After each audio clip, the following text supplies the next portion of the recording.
Wessly J. Anderson.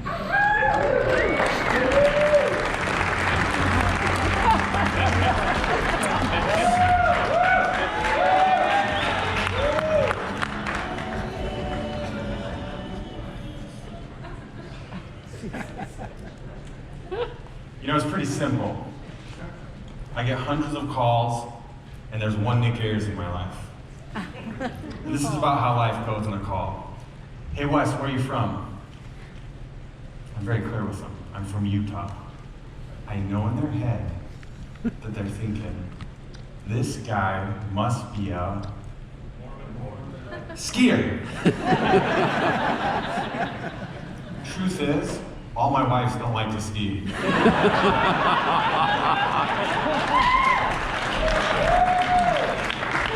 I'm really excited to be with you guys today. Virtual assistants is a great topic. It's been something that has been in my life since 1995.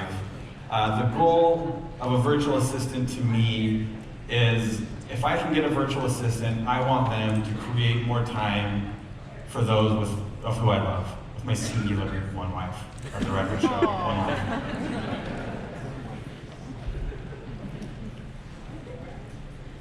My business responsibilities and where I came from, 1995, I was 12 years old, and my dad started a tech company called IAOA. We always had virtual assistants. Whether that virtual assistant was doing data entry, whether that virtual assistant was handling a software project, they were always a part of the company. Fast forward from 1995 to 2012, I decided I'm going to leave the tech world. I'm going to go into insurance.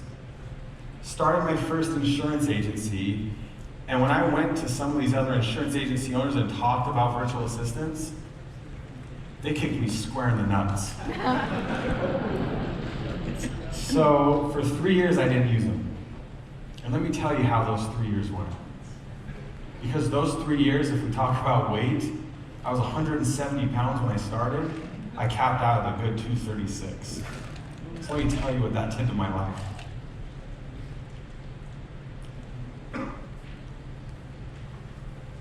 Hopefully, none of you guys were the first to your office and the very last to leave. Hopefully, there's nobody in this room that misses family functions because of their office. I'm hopeful that if you do get to that family function, you're not thinking about your business. The thing that's the hardest for me is I began to think, if my father had a cell phone and I had to use that cell phone to compete for his attention. I look at that meme, and it's not a funny meme. I wish I was their phone, so they would hold me and look at me all day. I knew that my family, in their head, they were thinking that I would choose work over them. It broke my heart. My son William, that's him right now, bottom right, beautiful boy, love him very, very much. Because of my decisions to answer emails after hours, to answer texts, to send out those EOIs, there are many parts of my son William's toddler life that I don't even remember.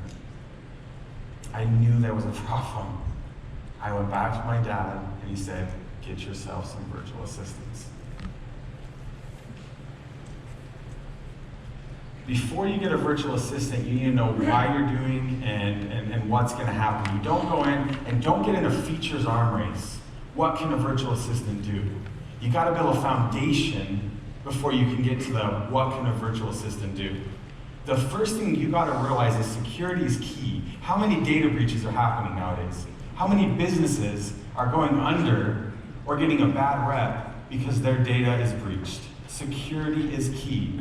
Everything needs to be tracked. You need to secure all valuable data. You need to make sure that your VA activity is extremely transparent. Now, I got some good news about number one. Because I'm a nerd, I was able to build a software that tracks every mouse movement, every screen refresh rate. It gets random screenshots that are going into my agency nightly of the activity of the VA, Our VAs is like working at the Pentagon.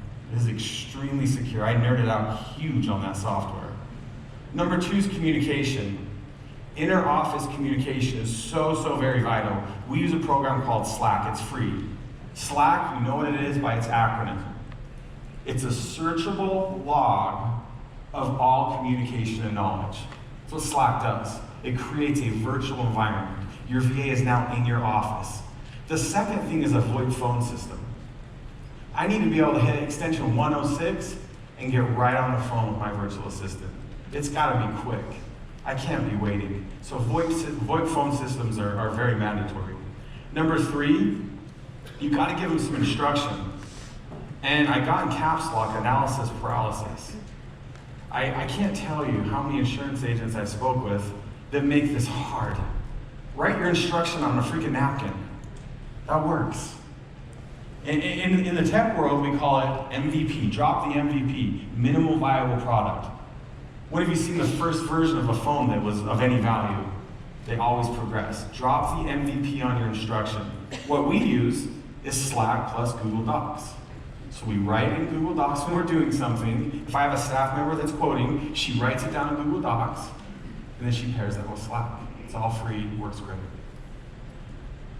Top 3 things, this is so important: security, communication, and basic instruction.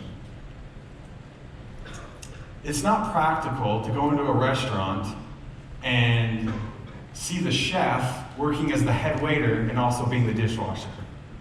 But how many insurance agencies do you walk into, whether it be the owner or your top CSR, that is the best quoter, that is the best service person, that is the go-to for EOIs? I don't know why in the insurance world we feel like, yeah, they can handle all these hats and they can be okay. No, the reality is, same with restaurants. It is not practical to be the chef, the head waiter, and the dishwasher. As the owner of the company, the number 1 thing you want to do is clone yourself. And I had to begin thinking within my children, what was the stuff that was pulling me away from them? It was email. Email, freaking email. It's like an anchor to my soul. It's always there. Email. You need an EOI to get off a car lot. Yeah, right, you freaking liar. I'm sitting there with my email, like just busting away. Well, now virtual assistant is on every single email. I went from getting those 56 emails a day to now I have 4 actionable emails that me and the virtual assistant discuss at night. I mean, I was just spending 30 minutes deleting. At the end of every email, you see those stars right there, it says you're receiving wonderful service from talented VA Nadine. People are not upset that I respond to their email within 3 minutes. People actually never look at that part. They just reply back, dude, Wes, it used to take you like 10 days to get back to me. This is awesome. What I care about is I'm not looking at email when I'm in front of my children. Number 2, you gotta unite your worlds with a virtual assistant. There was a CEO of a tech company, and he gave me some of the greatest advice that I've ever heard. What he said to me is, Wes, you're gonna wanna be a good son, you're gonna wanna be a good father, you're gonna wanna be a good brother. Business is the same. And he said, I got a way that I taught my daughter how to ride a bike, but I was able to unite all my worlds.